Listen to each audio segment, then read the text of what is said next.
Hey everyone, welcome to Psychology. I hope you all are doing good.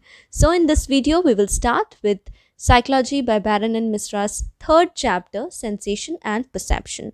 लेकिन chapter को start करने से पहले मैं आपसे कहना चाहूँगी कि आप प्लीज़ इस वीडियो के डिस्क्रिप्शन बॉक्स को चेक कर लें because I have shared some of the important playlist के लिंक्स और अगर आपको क्लास 11th 12th कि NCERT के नोट्स भी चाहिए तो भी मैंने लिंक शेयर किया हुआ है, तो आप उसे जा कर के देख सकते हैं। और अगर आप मेरे चैनल तक आ ही गए हैं तो जल्दी जल्दी से सब्सक्राइब बटन को क्लिक कीजिए, इस वीडियो को लाइक कीजिए and let's begin. So the chapter says sensation and perception making contact with the world around us. तो जब मैंने टाइटल पढ़ा सेंसेशन एंड परसेप्शन, हो सकता है कि आपको ये दो वर्ड्स के बारे में लेमन लैंग्वेज में कुछ आइडिया होगा, but what do I mean when I use this word in the field of psychology? That is what we are going to study. And another sentence that has been used in the name of the chapter itself is making contact with the world around us. So before starting the chapter, let us create a perception by ourselves कि हम क्या पढ़ने वाले हैं। हम पढ़ने वाले हैं कि कैसे we as individuals, we human beings, how we come in contact with the several stimulus that is present in our environment, कैसे हम इतने सारे स्टिमुलस को देख के, सुन के, समझ के हम कैसे इस वर्ल्ड के साथ कांटेक्ट एस्टैब्लिश करते हैं। How do we do that thing? Because जिस एट प्रेजेंट सीन में अभी आप बैठे हुए हैं, now either you are listening to my videos, you are as well watching it, and how do you know that you are watching, you are listening, how you are comprehending? There are certain processes which is occurring inside your brain, inside your body, through which you are able to understand कि आप जिस position में बैठे हैं, आप अपनी आंखें खोलते हैं, आपको दिखता है कि आपका रूम है, विंडो है, फ़ैन है, AC है, चेयर है जहाँ पर आप बैठ के ये वीडियो देख रहे हैं। तो आपको समझ में कैसे आ रहा है कि ये सारी चीज़ों को ऐसा ऐसा बोला जाता है या ये सारी चीज़ें ऐसे मतलब दिखाई देती हैं? You are able to perceive all these things because आप इतने सारे स्टिमुलस में से आप कुछ कुछ चीज़ को परसीव करते हैं और उसके बाद आप उसके अंडरस्टैंडिंग को रीच करते हैं। मतलब आप कैसे कॉन्शियसली समझ पाते हैं कि आप कहाँ पे हैं, आप क्या कर रहे हैं, आप किसके साथ बातें कर रहे हैं या आप पढ़ाई कर रहे हैं। How you are consciously aware of all these things. So here sensation and perception comes into play. Now what is exactly sensation? Sensation is the input about the physical world provided by our sensory receptors, and it is concerned with the initial contact between organisms and their physical environment. For example, you imagine, like you just look around yourself. आप जहाँ पर अभी बैठे हुए हैं या आप जो भी कर रहे हैं, आप अपने अराउंड में देखिए क्या क्या चीज़ें हैं। आपको बहुत सारी चीज़ें दिखाई देंगी अपने रेंज में, जो भी आपका है एरिया ऑफ रेंज में। आपको काफ़ी चीज़ें सुनाई देंगी। It could be like the sound of the ceiling fan, it could be sound of the traffic, it could be like someone calling out your name, और या फिर चिल्ड्रन आर प्लेइंग आउटसाइड। तो आपको कुछ भी चीज़ें सुनाई दे सकती हैं, कुछ भी चीज़ें दिखाई दे सकती हैं। You can like feel, you can smell something like in your environment. These are the various kind of stimulus. अगर आपको ठंडी लग रही है तो फिर आपको कैसे आपको पता कैसे चल रहा है कि आपको ठंड लग रही है? आपकी स्किन में कुछ हो रहा है ना, that you are able to understand, you are able to perceive कि मेरे को ठंड लग रही है।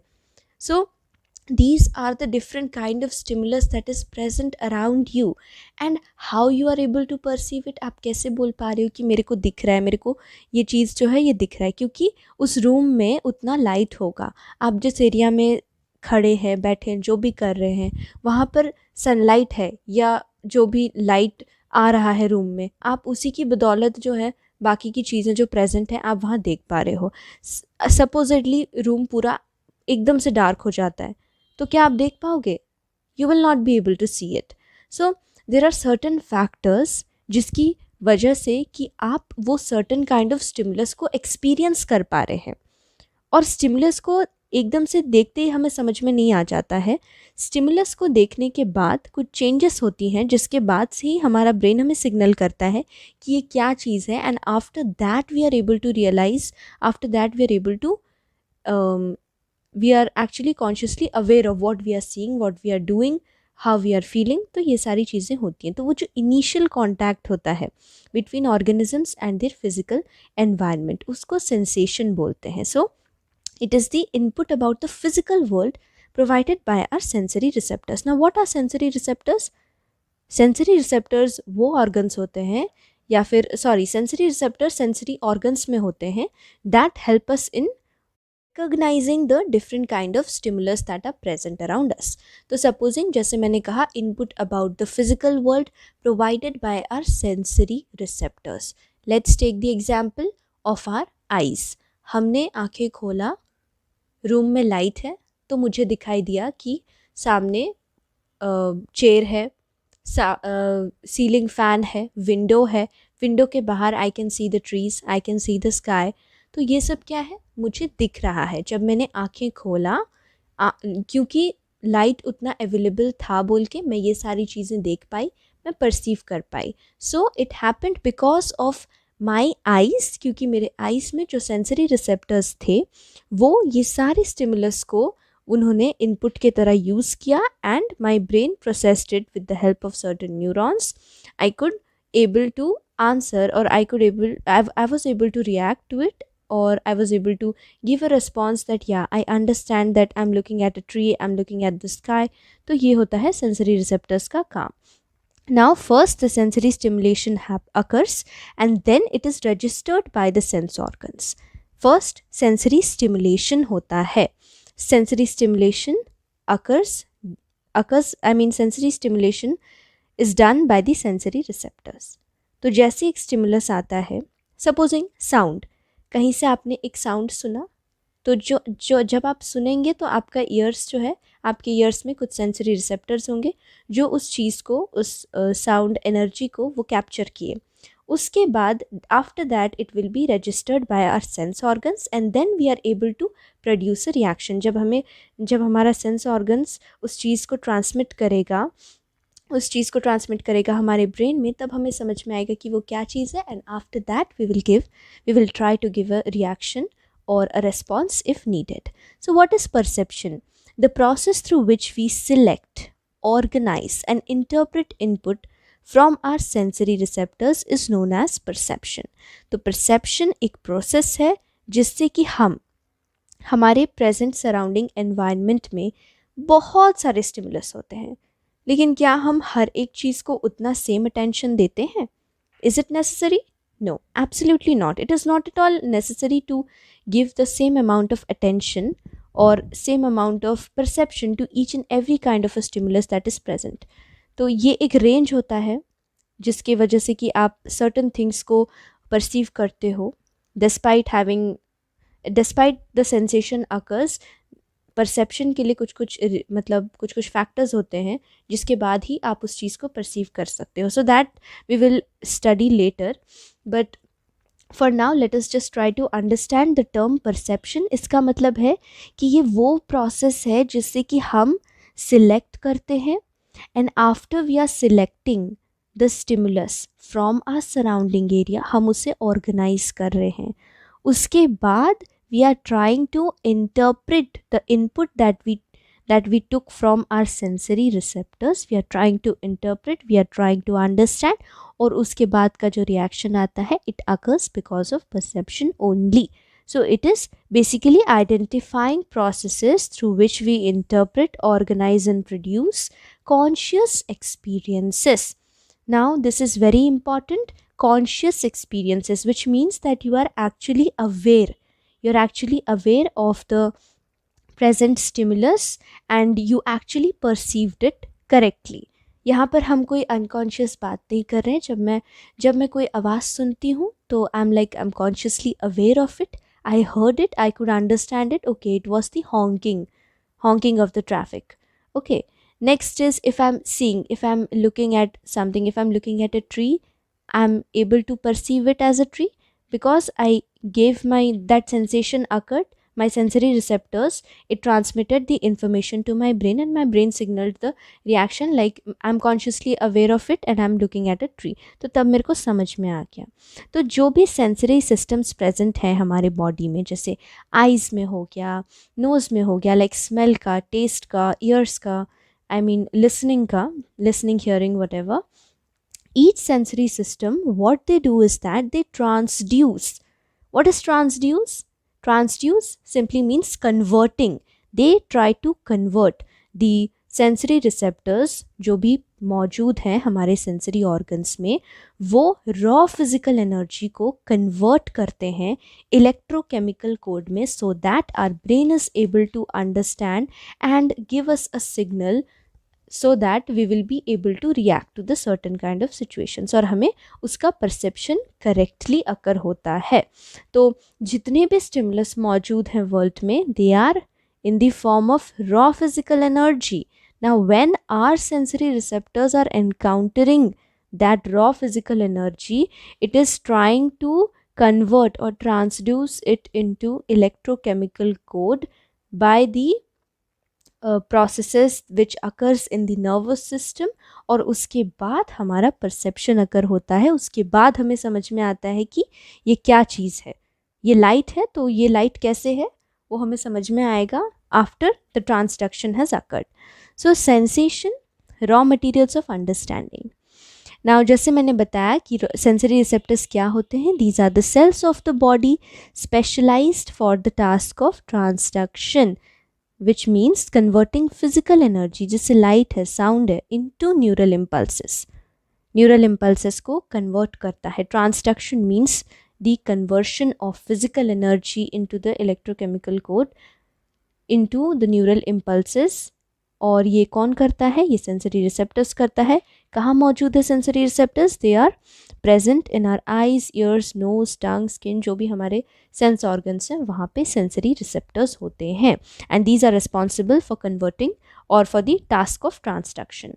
Now how do we define transduction? It is the translation of a physical energy into electrical signal by the specialized receptor cells, and through this process only it is transmitted to our brain by the help of specialized sensory nerves, जिसे कि हम neurons कहते हैं.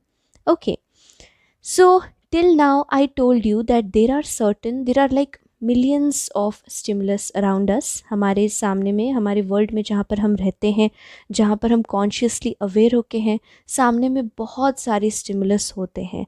लेकिन हम कैसे उन्हें identify करते हैं, कहाँ से आइडेंटिफाई करते हैं, how we are able to contact, I mean how we are able to contact with this entire world. जब अंधेरा हो जाता है रूम में, नाउ सपोज लाइट चली जाती है, तो आप क्या करते हैं? वापस से लाइट को ऑन करने की कोशिश करते हैं, या जो भी इन्वर्टर हुआ या जो भी हुआ. लेकिन अगर लाइट का फैसिलिटी नहीं हुआ, then you go and you just open the curtains. Curtains open क्यों किया? मॉर्निंग टाइम में सनलाइट के वजह से कर्टन्स ओपन करने पर रूम में लाइट आता है. तो ये आपको कैसे पता चला? Because you are able to see it. When you are able to see it, this shows that you have established the contact with the physical world around you. तो आपको समझ में आता है, आप ऐसा contact establish करते हैं. When you are talking to someone, you are able to listen to their voice, you are able to comprehend and understand. आपको perception, actively perception आपका processes होता है, आपको समझ में आता है वो क्या बात बोल रहे हैं, और फिर आप उन्हें reply करते हो. तो ये सब होता है because of our these two processes of sensation and perception. तो नाउ जैसे मैंने कहा कि कुछ बहुत सारे स्टिमुलस होते हैं और उनमें से हम कुछ को रिएक्ट करते हैं, क्योंकि बात ये है कि जो बहुत सारे स्टिमुलस होते हैं उनकी इंटेंसिटीज़ वैरी कर सकते हैं. And when I am trying to react to a certain kind of stimulus, that means that I have perceived that stimulus. अभी अगर आप अपने फ्रेंड को, आप क्लासरूम में बैठे हैं और आप उसे पीछे से बुलाते हैं, उसका नाम बोल करके बुलाते हैं, तो वो सुनती है. इमेजिन योरसेल्फ कि आपका क्लासरूम कहीं और है और आपकी कैंटीन कहीं और है. आप अपने कैंटीन से आपका क्लासरूम का डिस्टेंस आप इमेजिन कीजिए. अगर पास में है तो that is a separate thing, लेकिन अगर दूर में है तो आप वहीं से आप बुलाएंगे तो क्या आपकी फ्रेंड को सुनाई देगा? नहीं. But you will say that you called it, आपने स्टिमुलस दिया बट फ्रेंड को तो स्टिमुलस नहीं पहुंचा ना। तो कैसे नहीं पहुंचा? क्योंकि वो उसके रेंज में ही नहीं था। तो ये चीज़ अभी हम पढ़ेंगे कि ये सेंसरी थ्रेशोल्ड क्या होता है, कितना स्टिमुलेशन, कितना amount of stimulation is enough to create a response और to create the perception in an individual. First, let us look at absolute threshold. Now, this is the smallest amount of a stimulus that we can detect 50% of the time. इसका मतलब है कि absolute threshold कोई भी stimulus का smallest amount होता है जो कि हम 50% of the time detect करते हैं, लेकिन ये भी श्योर नहीं है कि बाकी के 50% ऑफ टाइम में हम डिटेक्ट इसे कर पाएंगे या नहीं. Now you would ask that why. Because जब भी जो भी स्टिमुलेशन होता है या जो भी ये स्टिमुलस का इंटेंसिटी होता है उसको परसीव कर पाने का डिफरेंट फैक्टर्स होता है. Like you know, you are mentally, you are very much attentive to what is happening around you. You will easily get to hear when someone is saying something, या फिर कहीं से भी कुछ भी नॉइज़ आएगा तो आपको सुनाई देगा जब आप बहुत अटेंटिव होते हो. लेकिन इमेजिन योर सेल्फ, आप बहुत परेशान हो, आपका नेक्स्ट डे एग्ज़ाम होना है या कुछ होना है, आपको कोई बुलाता भी है तो आप कभी कभार उसे मतलब नज़रअंदाज कर देते या सुनाई नहीं देता. ऐसा क्यों होता है? तो इसका डिफरेंट रीजंस होता है कि हम कब कौन सा स्टिमुलस को हम पकड़ सकते हैं या परसीव करते हैं, और उसका आंसर है ये एब्सोल्यूट थ्रेशोल्ड. कि एब्सोल्यूट थ्रेशोल्ड एक स्मॉलेस्ट अमाउंट है, एक पर्टिकुलर स्मॉलेस्ट अमाउंट है जो कि 50% ऑफ द टाइम वो स्टिमुलस का इंटेंसिटी है या मैग्नीट्यूड समझ लें. 50% of the time the individual is able to detect it और 50% ऑफ द टाइम में वो डिटेक्ट नहीं कर पाते हैं. सपोजिंग एक फेंट वॉइस है, you are like very much attentive in the room in which you are sitting, and someone tries to children are playing, and someone tries to call someone's name. You heard it. You are like, you are doing something in your room and you heard someone called someone's name. लेकिन दूसरे time में आप imagine कीजिए कि आपका exam है दूसरे दिन और आप बहुत बिजी हैं, बहुत अपने पढ़ाई करने में एकदम कॉन्सेंट्रेटेड होकर आप पढ़ाई कर रहे हैं. नीचे से कोई किसी को बुलाता है, will you pay attention to? No, you will not be able to hear it. Or even if you heard it, you will like forget it. So that happens. So absolute threshold एक smallest amount है which can be detected 50% of the time. 50% of the time individual बोलेगा कि हाँ मुझे सुनाई दिया था, लेकिन दूसरा 50% of the time में same amount of stimulus है, वो same voice था, loudness of the voice was same, but दूसरा टाइम में बोलेगा कि नहीं मेरे को सुनाई नहीं दिया. I hope you are clear with this. अगर कोई डाउट्स है तो प्लीज़ कमेंट सेक्शन में लिखिए, I will try to clear them. Now ये चीज़ को समझने के लिए कि कैसे कितना एक पर्सन का परसेप्शन हो रहा है एक अमाउंट ऑफ स्टिमुलस को लेके, उसको समझने के लिए psychologist they have developed psychophysical method of research. These are a set of procedures psychologists they use to investigate sensory thresholds. तो रिसर्च मेथड्स में अभी हम 3 काइंड्स ऑफ रिसर्च देखेंगे. सबसे पहला है method of limits. Now try to understand it and listen to it carefully, because ये बहुत ही इम्पॉर्टेंट है, important for you to understand. And if you like learn it properly, अगर आप अच्छे से एक बार समझ जाएंगे तो आपको बार बार डाउट्स नहीं आएगा इसमें. So method of limits. Method of limits एक ऐसा रिसर्च मेथड है, साइकोफिजिक्स के अंडर में आता है, जहाँ पे कि it is use to study the sensory threshold of an individual. Like ये एक एक्सपेरिमेंटल मेथड है, साइकोफिजिक्स के अंडर में आता है, एक्सपेरिमेंट में यूज़ किया जाता है एक पर्सन का सेंसरी थ्रेशोल्ड को समझने के लिए. सेंसरी थ्रेशोल्ड मैंने बताया कि कैसे एक स्मॉलेस्ट अमाउंट ऑफ स्टिमुलस, आपको कैसे पता चलेगा कि इतना जो आवाज़ रखने से, एक पर्टिकुलर टोन का इतना वॉल्यूम रखने से उसे सुनाई दे रहा है, लेकिन उससे अगर एक पॉइंट भी नीचे कर दो तो तब उसको सुनाई नहीं देगा, या एक पॉइंट ऊपर करो तो तब उसे सुनाई दे रहा है. ठीक है, तो ये चीज़ को समझने के लिए रिसर्च मेथड्स दिया गया है. मेथड ऑफ लिमिट्स में सपोजिंग आप एक साउंड को ही आप समझ लें कि हम साउंड का एग्जाम्पल लेते हैं यहाँ पे, एक series of ascending and descending trials को यूज़ किया जाता है। Now what do I mean when आई से दिस? असेंडिंग ट्रायल्स मतलब कि स्टार्टिंग में एक्सपेरिमेंटर सब्जेक्ट को बिठाएंगे, जो भी बोलते हैं उनका रिपोर्ट इस्टेब्लिशमेंट होता है, मैंने एक कंफर्टेबल एनवायरनमेंट में उनको बोलते हैं कि आपके ऊपर एक्सपेरिमेंट किया जा रहा है, और ये एक बहुत ही मतलब नॉट एग्जैक्टली एक बड़ा एक्सपेरिमेंट, लेकिन एक सिंपल सा टास्क है। आपको रिपोर्ट करना है कि आपको कब आवाज़ सुनाई दे रहा है और कब आवाज़ सुनाई नहीं दे रहा है। This is the instruction given by the experimenter to the subject. So the subject is sitting, the experimenter, what he does, the experimenter will try to give a series of sounds to the subject. वो कुछ आवाज़ पेश करेंगे subject के आगे, एक series होगा जहाँ पे कि स्टार्टिंग में जो फर्स्ट वाला जो दिया जाएगा स्टिमुलस, उसमें असेंडिंग ट्रायल मतलब असेंडिंग मतलब क्या, छोटे से बड़ा, और डिसेंडिंग बड़े से छोटा। तो असेंडिंग ट्रायल में क्या होगा कि सबसे पहला जो स्टिमुलस यूज़ किया जाएगा उसमें सब्जेक्ट को कुछ भी सुनाई नहीं देगा।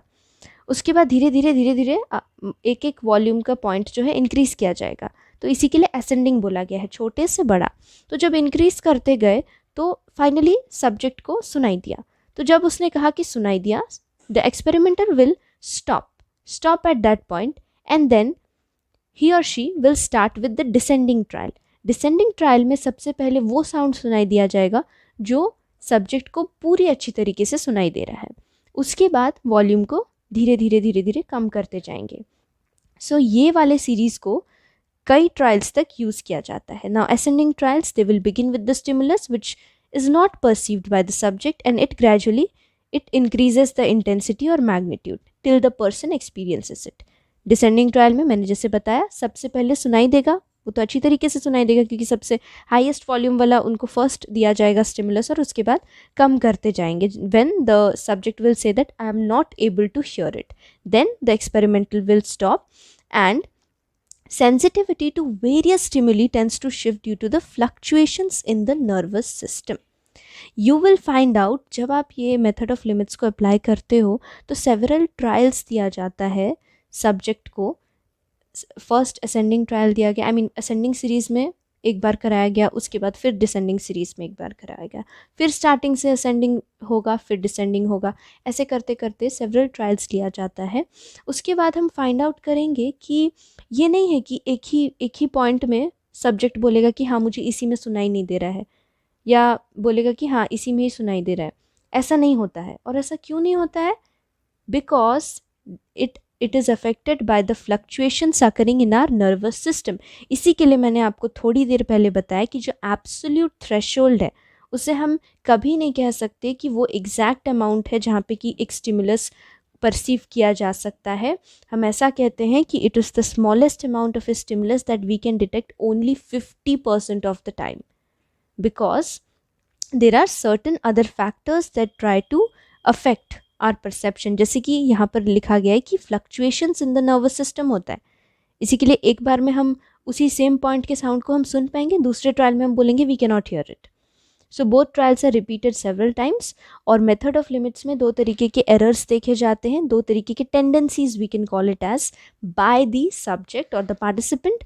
Error of habituation is the tendency where the participant they continue to say no in an ascending series. Ascending series में क्या है कि सबसे पहले वो साउंड पेश किया जाएगा जो कि सब्जेक्ट नहीं सुन सकते। तो जैसे जैसे सपोजिंग 1 2 3 5th पॉइंट में supposing the sound is such that the subject should perceive it, लेकिन क्या होगा कि क्योंकि सब्जेक्ट ने 4 ट्रायल्स में नो नो नो कर चुका है, तो वो 5th ट्रायल में पहुँचते तक भी वो बोलेगा कि नहीं मेरे को सुनाई नहीं दिया। So that is the error of habituation. एक हैबिट बन जाता है असेंडिंग सीरीज में नो बोलने का और डिसेंडिंग सीरीज में यस बोलने का, even though the subject can not hear in the descending series, क्योंकि डिसेंडिंग सीरीज में लाउड नॉइज से स्टार्ट होगा which they can definitely perceive and then the volume is lowered.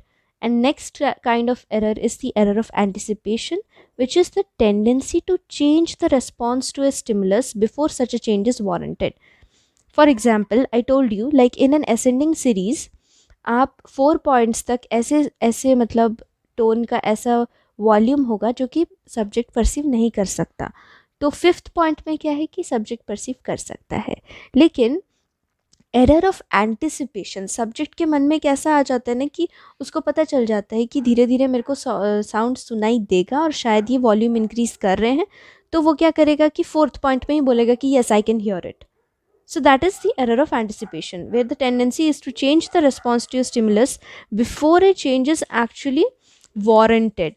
Next method is the staircase method.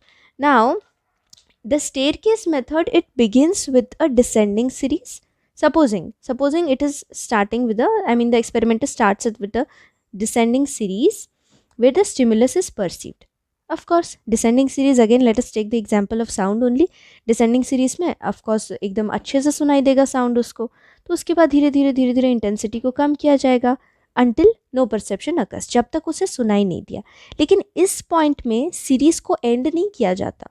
जैसे method of limits में remember, ascending series मैंने first start किया जहाँ पे कि सब्जेक्ट को फर्स्ट में साउंड सुनाई नहीं देगा, उसके बाद धीरे धीरे स्टिमुलस की इंटेंसिटी को बढ़ाएंगे. जब उसने कहा कि yes I hear it, ascending series को स्टॉप करते हुए we will start with the descending series, हम उसे लाउड नॉइस सुनाएंगे. लेकिन स्टेयरकेस मेथड में ऐसा नहीं होता. डिसेंडिंग सीरीज सपोजिंग मैंने स्टार्ट किया and the subject finally tells that I can not hear it, but at this point the experimenter will not stop but they will try to switch to an ascending series, जहाँ पे कि उसको वापस से ascending series start करेंगे जहाँ से कि वो कुछ नहीं सुन पाएगा. उसके बाद धीरे धीरे इंटेंसिटी को बढ़ाते हुए they will try to give that stimulus where he or she, the subject, they actually hear a sound, and the process is repeated until the threshold is located. तो इससे क्या होता है कि threshold को समझने के लिए बहुत आसानी हो जाती है. the experimenter can locate the threshold कि कहाँ पे हो रहा है. So इसका जो मतलब एडवांटेजेस है, ये प्रैक्टिकल एडवांटेजेस है मेथड ऑफ लिमिट से ज़्यादा. First, it is more efficient and it allows the experimenter quickly to zero in on the sensory threshold. Experimenter को जल्दी से समझ में आ जाता है कि कौन से रेंज में उसका या कौन से पॉइंट में उसका सेंसरी थ्रेशोल्ड हो रहा है, मतलब वो परसेप्शन हो पा रहा है. This in turn it eliminates the testing sound intensities. तो जो कुछ भी एक्स्ट्रा उस रेंज में या उस पॉइंट के ऊपर और नीचे वाले जो स्टिमुलस के रेंजेस होते हैं वो एक्सक्लूड कर सकता है और उसे बाकी जो मेन है उसको वो स्टडी के लिए यूज़ कर सकता है. दूसरा है कि it allows the experimenter to track changes in sensitivity that may occur due to the test session. And finally, the participants, they can be trained to adjust the intensity of the stimulus themselves and thus save time for the experimenter. Last is the method of constant stimuli. Now it is like a range of sound intensities that are to be tested. They are selected in advance. Method of constant stimuli में जो भी range of sound को, sound intensities को आप test करने जा रहे हो सब्जेक्ट के ऊपर में, उसे पहले से ही सिलेक्ट कर लिया जाता है एक्सपेरिमेंटर्स पहले से सिलेक्ट कर लेते हैं.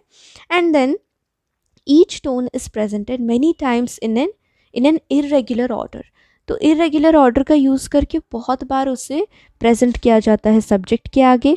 कुछ स्टिमुलस बिलो होते हैं ऑफकोर्स थ्रेशोल्ड के, जो आपको सुनाई नहीं देगा. कुछ होते हैं कि ज़्यादा मतलब होते हैं जो आपको ऑफकोर्स सुनाई देगा. तो सेम प्रोसेस है. रेस्पॉन्सेस आएंगे. अगर आपको सब्जेक्ट को बोला जाएगा कि अगर आपको सुनाई देता है तो आप येस बोलोगे और नहीं तो नो बोलना है. So this also it is like it makes it the preferred method when accuracy is important, क्योंकि यहाँ पे नोट करेंगे कॉन्स्टेंट स्टिमुली में the stimulus they are presented in an irregular order. तो ऐसा नहीं कि असेंडिंग या डिसेंडिंग ये सब नहीं हो रहा है, कि इरेगुलर ऑर्डर में हो रहा है. And as you might expect it is like the method of constant stimuli, it is more time consuming and requires experimenters pre-test the range of stimuli in advance. और अगर मैं बात करूँ तीनों मेथड्स में से कौन सा सबसे ज़्यादा वर्क करता है, तो it is like all these methods they work and all these methods they work well as well. तीनों अपने अपने जगहों पर बहुत अच्छी तरीके से काम करते हैं. Like you no, so choosing between them is largely a matter of efficiency. तो जो भी एक्सपेरिमेंटर का जिसमें ज़्यादा एफिशिएंसी है वो अगर उसे चूज़ करे तो वो ज़्यादा बेहतर होता है. लेकिन अगर आप रिजल्ट्स की बात करें तो तीनों मेथड्स ही अपने अपने जगह में काफ़ी हद तक सही रहते हैं. Now there are certain complications in sensory thresholds. What is that? Single detection theory. A theory suggests that there are no absolute thresholds for sensations. Rather, detection of stimuli depends on their physical energy and on internal factors such as the relative cost and benefits associated with detecting their presence.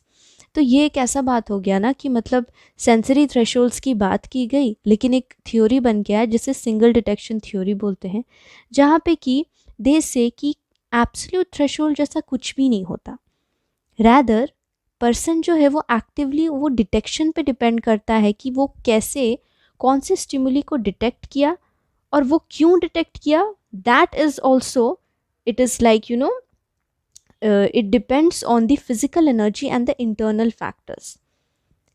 Book में एक example given है कि supposing एक radiologist ने कुछ X-rays perform किए और वहाँ पे उसे कुछ पेशेंट्स के एक्सरेज में एक अनयूजुअल कुछ एक स्पॉट लगा। तो ऐसा हो सकता है कि आइदर उसने कुछ गलत देखा हो, देन हिल बी लाइक अगर मैं इसे जाने दूँ तो अगर पेशेंट के अंदर एबनॉर्मेलिटी होगा और वो कैंसर में बदल गया तो he will be responsible for the loss of their lives and many others.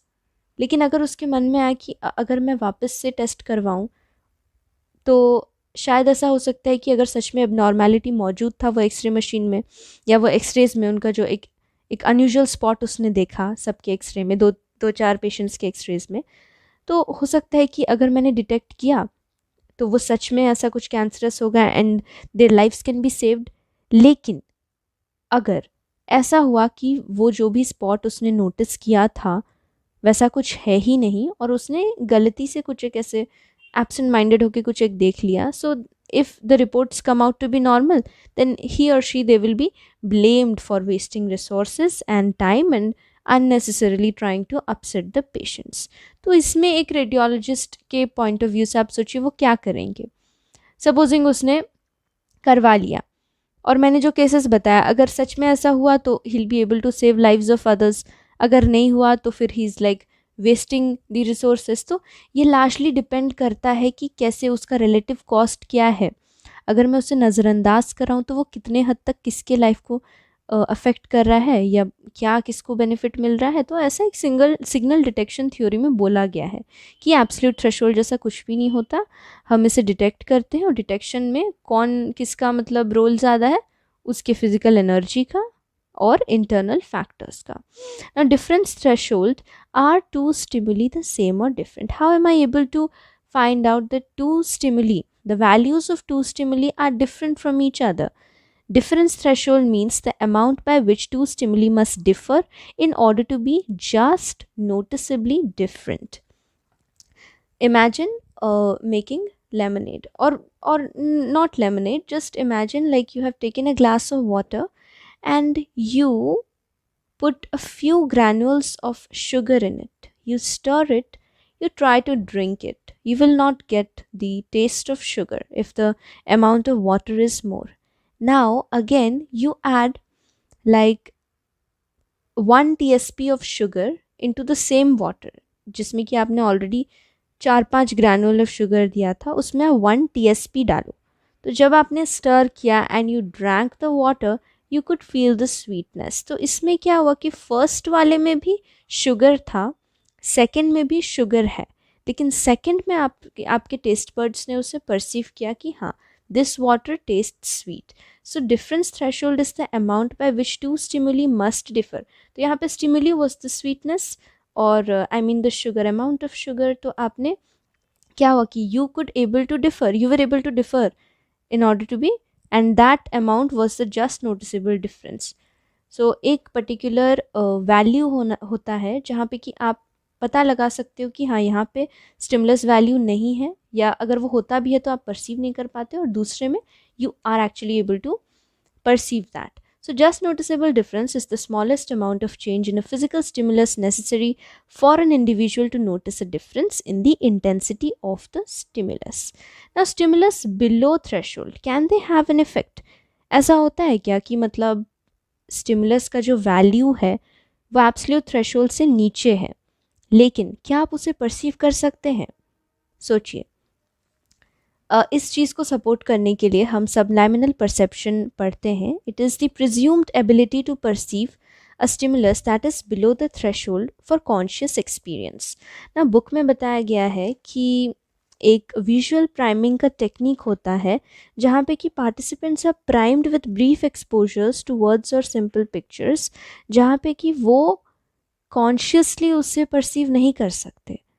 अगर उन्हें कॉन्शियसली पूछो तो वो कभी भी नहीं बता पाएंगे कि उन्होंने कितने मतलब सेम टाइप ऑफ स्टिमुलस देखा या नहीं देखा, लेकिन एक्चुअली उनके नर्वस सिस्टम में वो स्टिमुलस जाके रजिस्टर हो जाता है।